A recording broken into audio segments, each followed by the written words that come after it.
did come to the Classic about 6 years ago.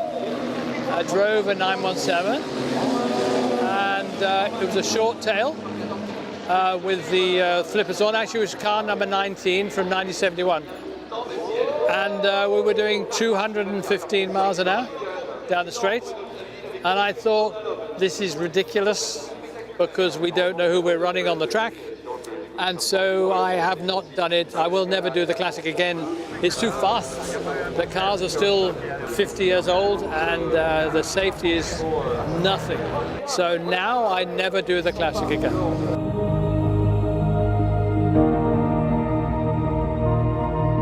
Being a young boy, I was interested in cars. My father was in the motor trade, and he sold a big distributor in the Midlands of England. And he had been to Brooklyn before the war in the mid-30s. And I think he was keener on me racing than I was.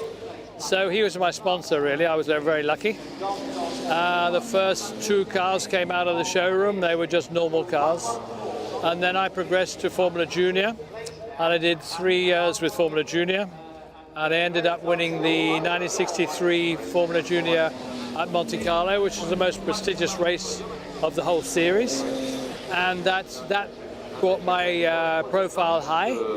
And then I got a contract with Ford of America and with BRM, and so then my career went to a professional career.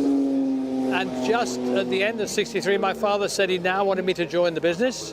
And I said, I will, but not now because I have a contract. And I won an award in England, which was the most promising driver in Great Britain. So that helped as well. So I was on my way.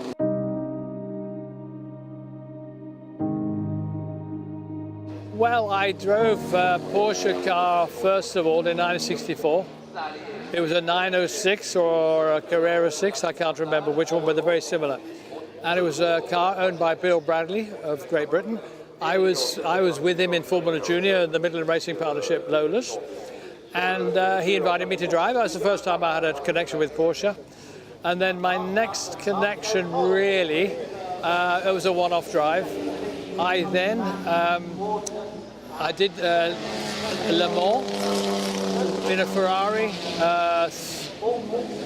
P3 with Pierce Courage, and he had a road going 911T, and the noise that car made was very fulfilling for me. And I thought, by Jove, that sounds so fantastic. And in 1969, of course, I started to drive for Porsche anyway, officially.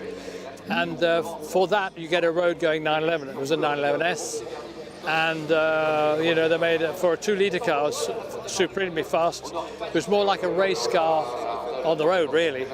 And very difficult to drive, very satisfying to drive. And if you weren't what I call a driver, you would get into trouble. And that's where the reputation of the 911 comes from. But in fact, the 911 now, it's a balanced car. Anybody can drive a 911 fast, and they'll be okay. But if they drove that car today, like the old car, they would crash.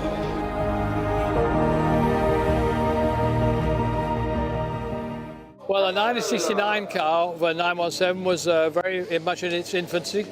It hadn't been developed, and it was a long tail, and the car was aerodynamically not stable, and it was a very difficult car to drive.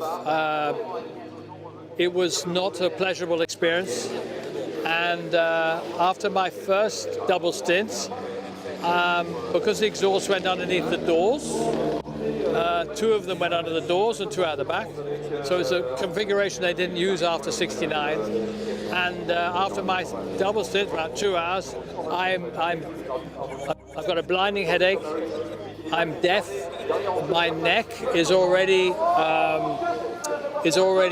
stressed. I'm leaning my head on the bulkhead, and this is after 2 hours. And I didn't really want to be there. And the car went another 20 hours, something like that. We came out with 3 hours to go, with 6 laps in the lead, and I was happy. I was happy to get out of the car. We would have won. I couldn't have cared less, because the car I was tired of the car. I'd had enough. So it was not a good experience for me. But the next year, they sorted the car out. It was perfect. I drove with Hans Hermann in 1970. He was a perfect co-driver because he was 10 years older than me. I chose him because he was an old guy, steady, and we won the race because we were steady, not fast. We were as fast as the car would go, but we only had a small engine, which I had chosen from the February when Porsche asked me what I needed for 1970. I said I want small engine, short tail, not long tail, short tail. And after qualifying, it was the wrong choice because we were too slow. But ultimately, everybody in front had trouble. They made mistakes. We didn't make any mistakes. It was heavy, very heavy rain, and that was the most difficult part. The rain was torrential. Today, you would have a pace car.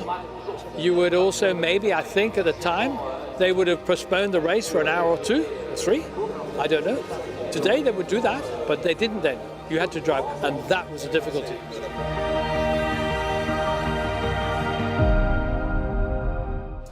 Well, I know the 917 very well. I drive one usually on average once a year. We have the Festival of Speed at Goodwood next weekend, and I think there'll be a 917 there, so we'll relive. But I do that many times, but it won't be fast, you know, it'll be quite, the start might be spectacular, but then just drive up the hill. Yeah. I need to be safe for me. I'm very old and I want to stay alive.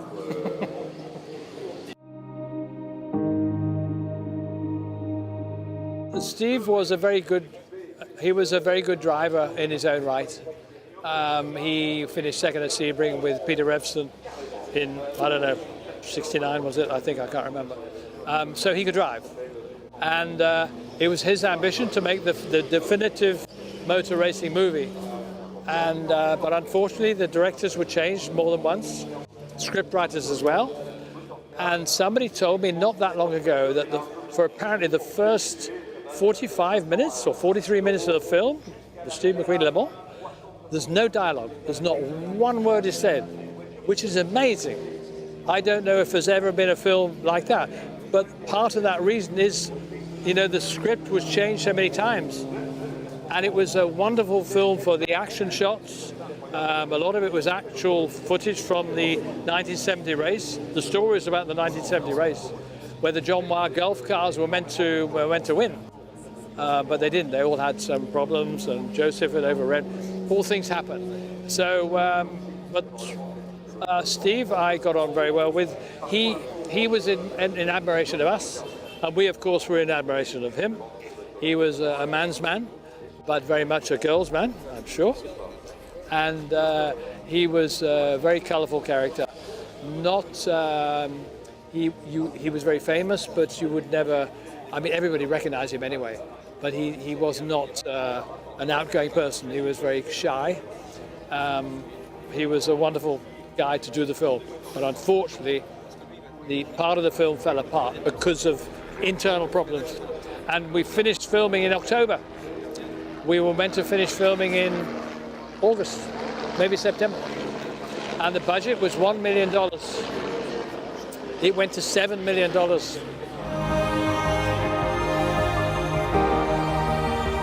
Well, I bought the car in 1978, and I bought it from Brian Redman, who had found it. I don't know how he got to know about it. It was in a garage in Germany.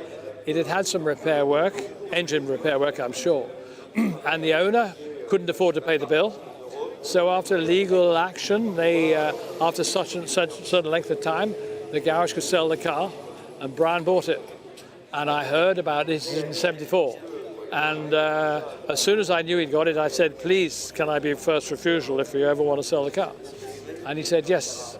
And so I don't know what he needed some money for something, so he sold the car in '78 to me. And I kept it for 23 years. And I just ran it as it was just like starting a road car. It was so easy to look after. Because it was air-cooled, there was no corrosion on the engine. And it drove like a road car. It was an amazing car. But it also was extremely fast if you went through the gears properly. I used to take it to the Festival of Speed every year because I did race it for a while in the early 80s, but I didn't want any contact with the car, and motorsport was getting more contact. In my day, it was never any contact. It was too dangerous to do that. So I decided not to race anymore. So I went to the Festival of Speed every year, and I was there for Charles March, for, well, the Duke now. I was there for, well, I went many years in succession with that car and loved it, yeah.